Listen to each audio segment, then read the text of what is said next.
We have seen depletion type MOSFET. Next type of MOSFETs are enhancement type MOSFETs. We are going to see enhancement type MOSFETs in today's discussion. First, let us see the construction of enhancement type MOSFET. Its construction is similar to depletion type MOSFET, except that there is no channel joining the two regions, that is drain region and source region. So let us see, like depletion type, here also we take a p-type substrate, and on one side the two n-doped regions are diffused, and from there, from bottom, a source terminal is taken out, and from top a drain terminal, metallic terminal is taken out. And after that we are going to put a insulator layer SiO2, and above this SiO2 a gate terminal is taken outside. So the gate is connected to substrate via a thin insulating layer SiO2, this one.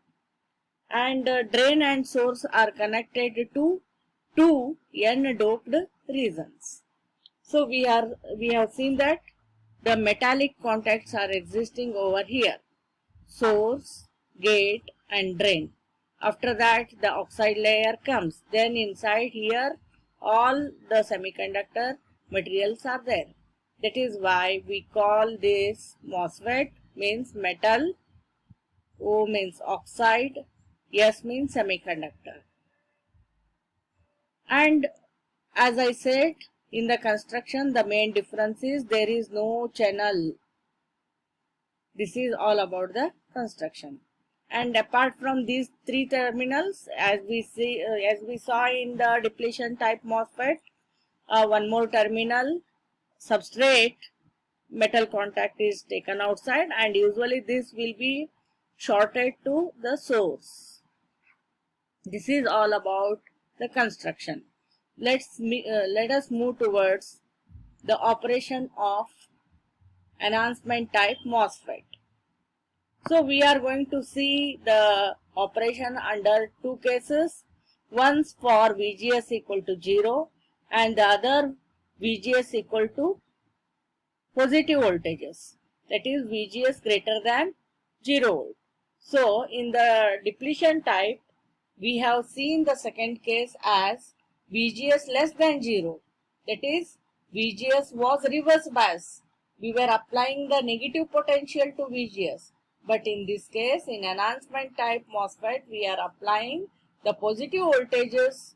It is forward biased. That is why VGS is greater than 0. We are going to study this as the second case. So the first case, we are going to apply VGS equal to 0 volt. And between the drain and source, there was no channel existing.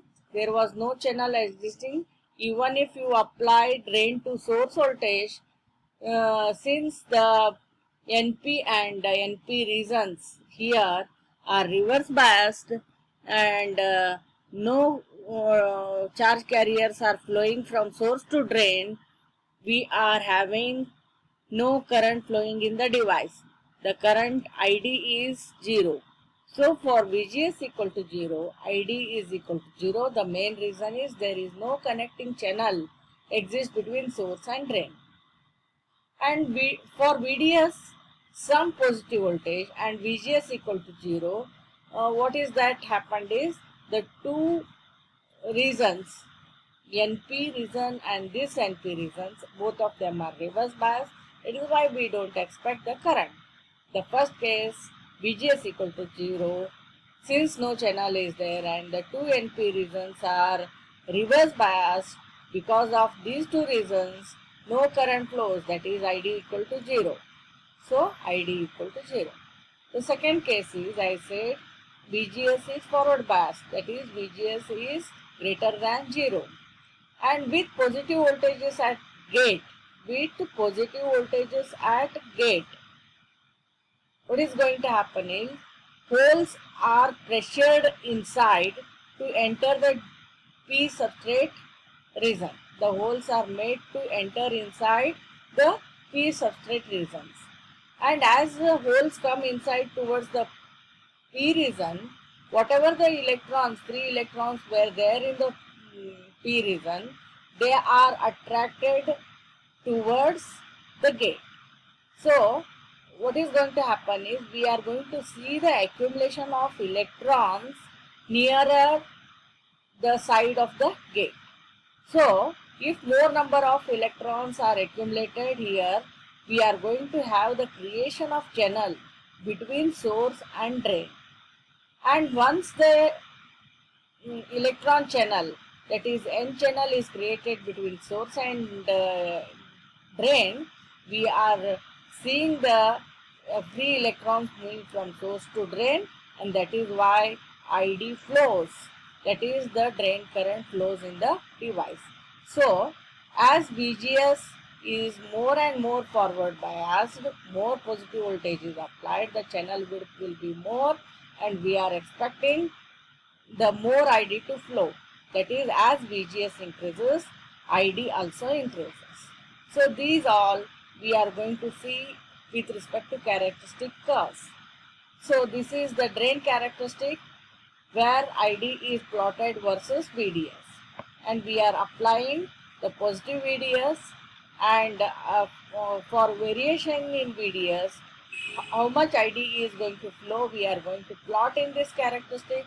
And here the various VGS that we are applying are various positive voltages. So let us take the case of this curve.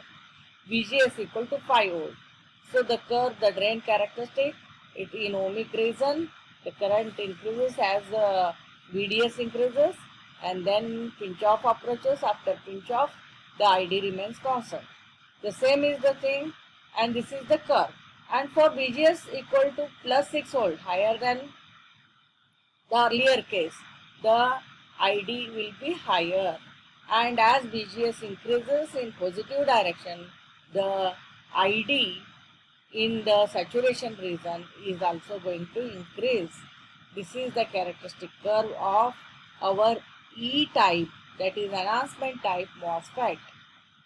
And one more characteristic, this is the drain characteristic, and one more characteristic is transfer characteristic. In transfer characteristic, we are going to plot ID versus VGS, and here in E-type, VGS are various positive voltages, so we are going to have the plots in the first quadrant. Earlier in D-type, we were having the second quadrant for transfer characteristic. So this is the nature of the transfer characteristic. As VGS increases, ID increases exponentially. So this is what you need to understand: the construction, operation and characteristic of enhancement type MOSFET. Let us move towards the MOSFET symbols. The only difference between the E-type MOSFET and D-type MOSFET was, in D-type this was a solid line. In N-type, in E-type, that is enhancement type, we are just having the broken line. You can refer that by going towards, this is in enhancement type MOSFET, the channel is shown as a broken line. Okay, so you know already that in N channel on substrate terminal it is, the arrow mark is inwards, and in P channel the arrow mark is outwards. And in sometimes in some symbols they use substrate shorted with the source. So all these things are known to you. Just in comparison with D-type, E-type MOSFET is, in D-type this channel is shown as a solid line. Here in E-type we are just showing it as a broken line. Let us go to the symbol of D-type. In D-type the channel was a solid line. Now we are showing the broken line. That's the only difference between the symbols of D-type and E-type, depletion type and enhancement type MOSFETs. That's all. We are now getting completed with the topic of MOSFET. Thank you.